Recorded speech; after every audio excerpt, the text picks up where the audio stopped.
Good morning. This morning I completed reading another book, Man's Search for Meaning by Viktor E. Frankl. Man's Search for Meaning by Viktor E. Frankl. Now, I'd just like to talk about little about the author. Viktor E. Frankl was professor of neurology and psychiatry at the University of Vienna Medical School.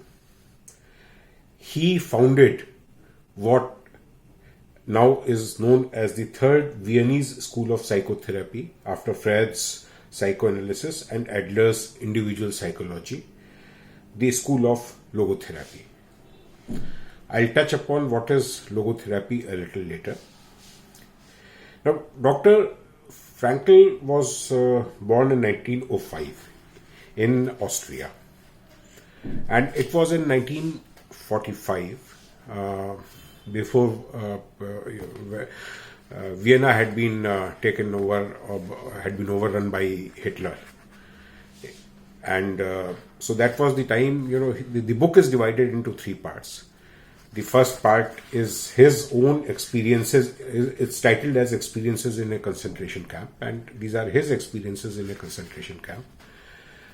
Part 2 is known as Logotherapy in a Nutshell, and part 3 is The Case for a Tragic Optimism. The first part is a moving account of Dr. Frankl's own experiences in the concentration camp. Just a little before as he writes in the preface also,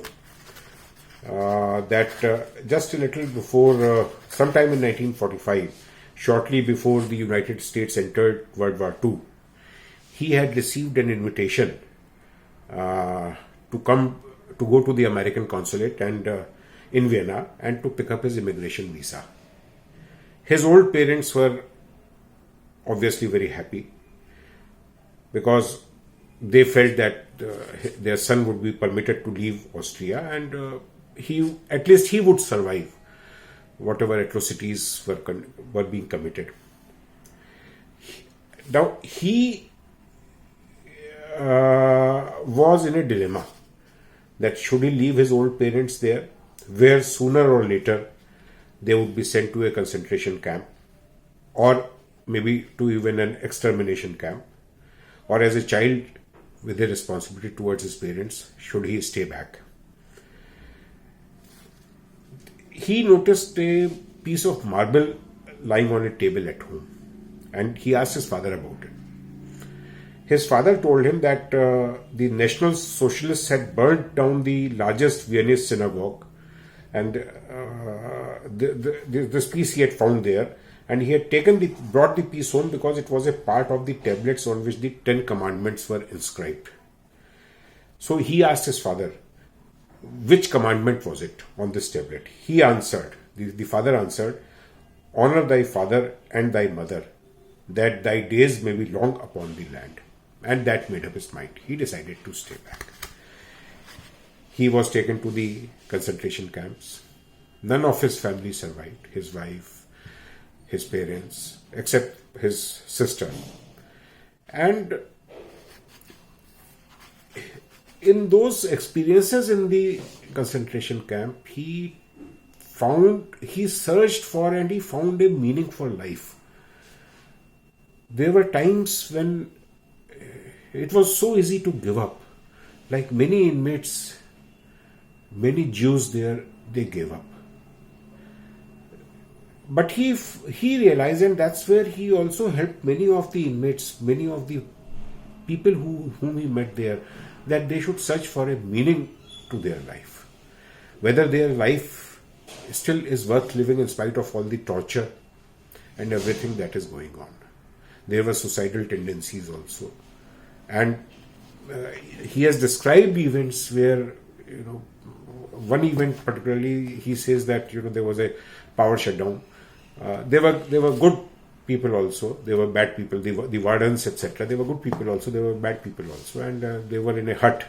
And in that hut, barracks, there was no light. And people were actually, they had more or less given up, and he started talking, and he talked about what he felt was his meaning for life, what he can do, what he would like to do for the people once he is liberated. And once they got liberated, then they came back, they went out, they felt that the freedom would be, they would feel so happy on the freedom, but when they came back, truthfully, they did not feel happy for whatever reason. But yes, it was a freedom earned by them. So whatever happened in those concentration camps, that is very well documented everywhere, and it is to be read. Everyone's experience is one's own experience. So that's how he came to he was able to build upon his theory of this logotherapy, that it is the man's search for meaning to his life, the why for his life. If he can find the why for his life, the how will automatically follow, can follow. So in the second part, logotherapy in a nutshell, he talks about what is logotherapy. He has derived it from the word logos, which is a Greek word, which means meaning. And so this is what the logotherapy is, to help people find meaning for their life, help man search for the meaning for his life. Then in the part 3, the case for a tragic optimism, he asks that what should be understood by the word tragic optimism. They seem contradictory, but then he explains that it means that one is and remains optimistic in spite of the tragic triad. And what is the tragic triad? What are the 3 elements? Pain, guilt, and death. So he explains that. This is a very short part.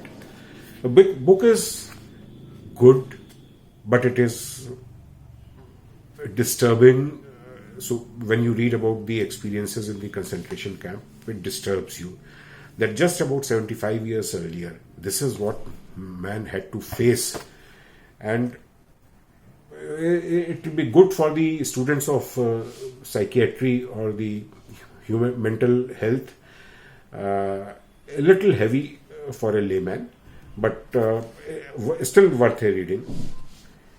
And in the last 3 lines that he writes is, so let us be alert in twofold sense. Since Auschwitz, we know that what man is capable of, and since Hiroshima, we know what is at stake. So a wonderful read, a good read, heavy, but still it will give you an insight of what we have gone through, and we should continue to search for meaning in our lives. Thank you.